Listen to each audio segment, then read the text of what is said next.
Sebenarnya dari segi hukumnya ngabuburit nih, ya kalau dibilang sah ya sah-sah aja. Karena hitungannya orang ngabuburit ini kan sambil nunggu waktu maghrib ya, kalau nggak salah ya. Misalnya killing time ya. Jadi yang namanya edisi mudik, kalau kita bilangnya ya, pulang kampung atau pulkam ya, itu udah jadi tradisi orang-orang Indonesia.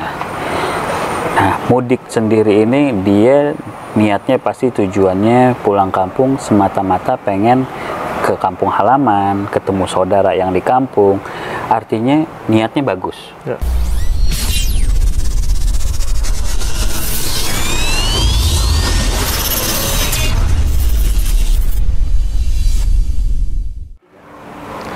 Assalamualaikum, hai all, kembali lagi di channel Al-Al. Di episode ngopi spesial Ramadan kali ini, alhamdulillah saya ditemani lagi nih sama Syekh Muhammad. Assalamualaikum Syekh. Waalaikumsalam. Alhamdulillah. Bang Al. Waduh, ini karena spesial Ramadan, jadi kita topiknya seputar Ramadan. Insya Allah, ya. insya Allah. Walaupun nih, maaf saya, kita take-nya ini sebelum bulan Ramadan ya. Betul. Jadi masih bisa ngopi-ngopi dulu. Nah. Jadi kita lagi di cafe sejuk ya. Cafe sejuk. Emang sejuk banget deh suasananya, mantap. Sejuk. Syekh, mohon maaf, kita sambil ngopi dulu nih ya. Boleh, Syekh. boleh. Aduh, bismillah nih. Bismillahirrahmanirrahim.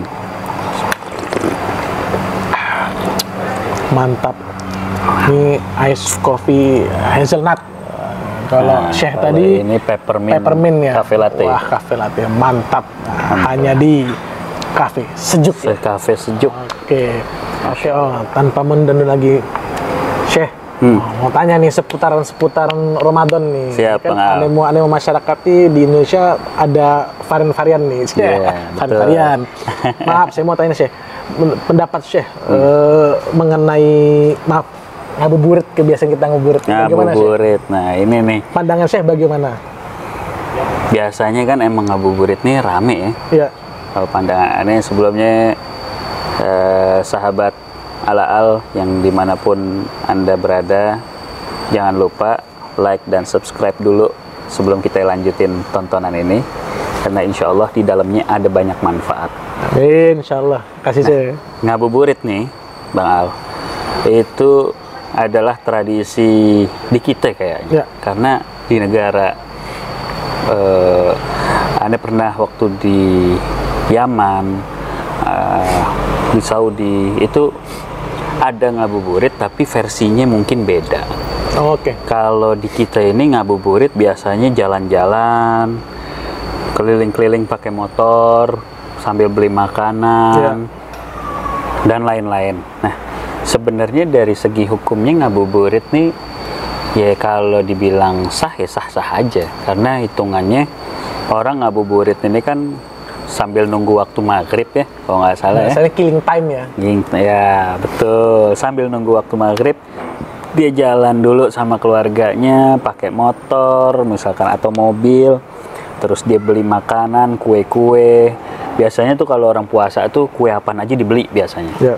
Pokoknya masih posisinya lapar, yang kue ada es cendol, ada kue sus, ada lemper, ada apa aja dibeli semua.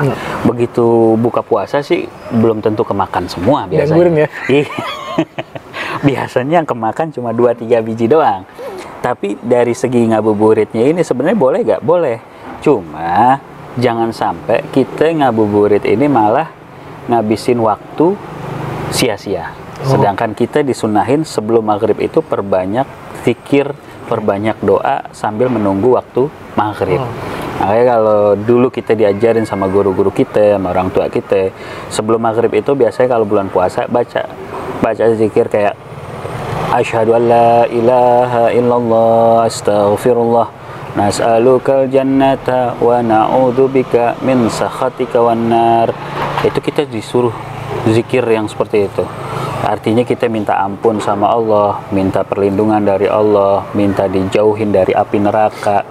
Nah, hal-hal yang kayak gini jangan sampai kita malah ngabuburit, ngabisin waktu sia-sia, nggak ada yang kita hasilkan apa-apa kecuali cuma jalan-jalan sama beli makanan, tapi kita nggak doa. Padahal waktu mustajabnya doa itu begitu kita puasa itu orang berpuasa aja ketika berdoa insya Allah dikabul doanya. Apalagi sudah mendekati waktu berbuka puasa. Waktu-waktu mau berbuka puasa ini waktunya berdoa. Harusnya banyakin doa minta ampun, banyakin doa apapun yang kita hajatin. Gitu. Manajemen waktu kali ya. Manajemen waktunya. Jadi kalau memang mau ngabuburit boleh aja, misalkan ngabuburit jalan 4:30. Jam 5 udah nyampe rumah, siap-siap sambil baca zikir sambil nunggu waktu maghrib. Nah, ini ngabuburit yang paling sah kayak gitu. Kurang lebih begitu.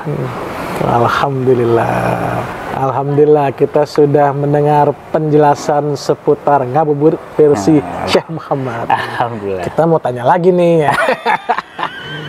Syekh, maaf. Betul, siap Bang Al. Kan anime kita juga Lebaran tuh pulang kampung. Pandangan Syekh Muhammad sendiri bagaimana dengan pulang kampung, terus nanti kita tradisinya beli baju Lebaran dan sebagainya. Gimana Syekh?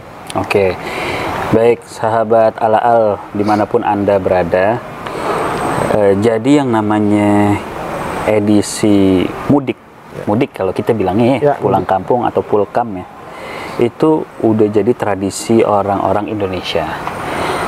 Nah, mudik sendiri ini dia niatnya pasti tujuannya pulang kampung semata-mata pengen ke kampung halaman, ketemu saudara yang di kampung, artinya niatnya bagus.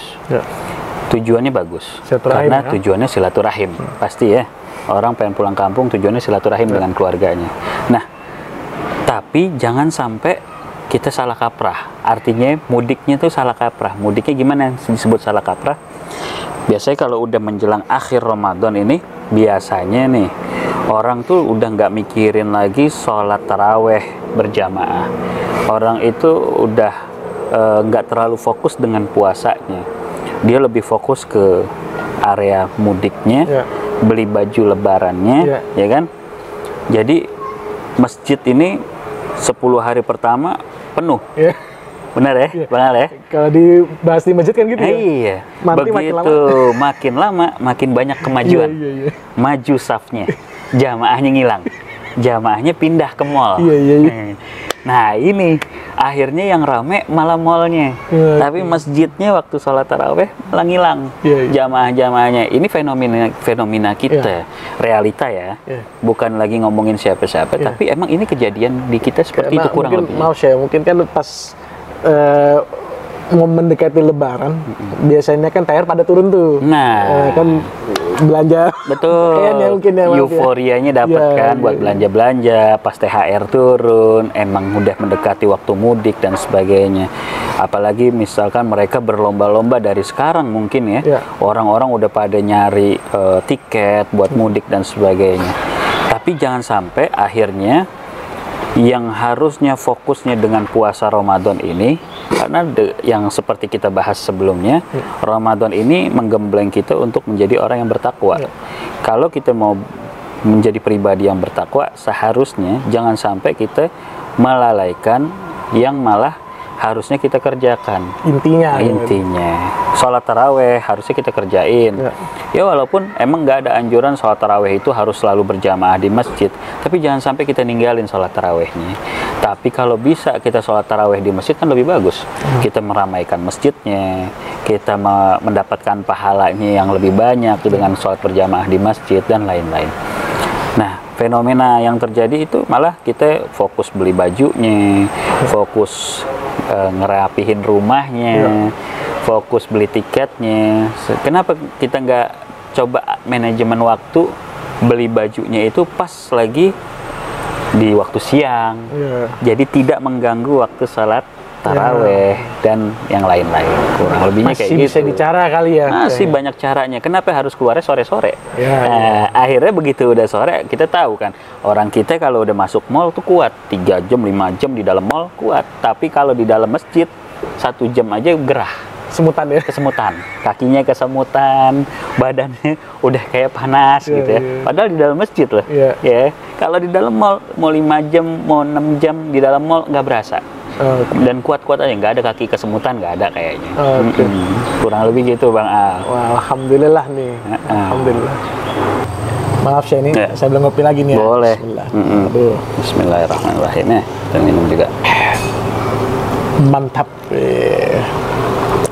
Benar-benar sejuk ya. Sejuk bener dah. Benar-benar sejuk. Jadi tadi alhamdulillah jadi dari 2 pertanyaan tadi, yang satu mengenai seputar ngabuburit dan yang kedua seputar mudik. Betul. Ya, tapi inti dari apa yang tadi Syekh terangkan mungkin lebih ke manajemen waktu ya. Manajemen waktu. Kedua-duanya sah saja.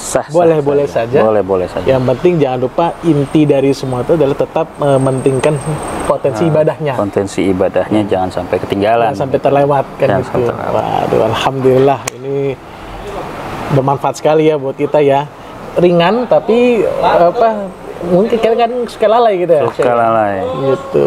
Alhamdulillah. Oke, mungkin kalau teman-teman ala ada yang mau tanya seputar Ramadan, ya, pertanyaan-pertanyaan yang memang baik ya silakan tulis di kolom komen ya, Syekh. Kolom komen aja. Nanti insya Allah dibantu ala jawab melalui Syekh.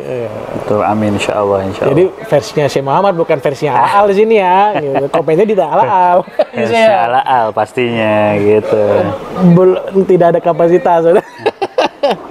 Mending kita tanya langsung ke guru. Gitu. Insya Allah. Alhamdulillah, Syekh Muhammad terima kasih banyak. Sama-sama Bang Al. Sampai sukses ketemu selalu.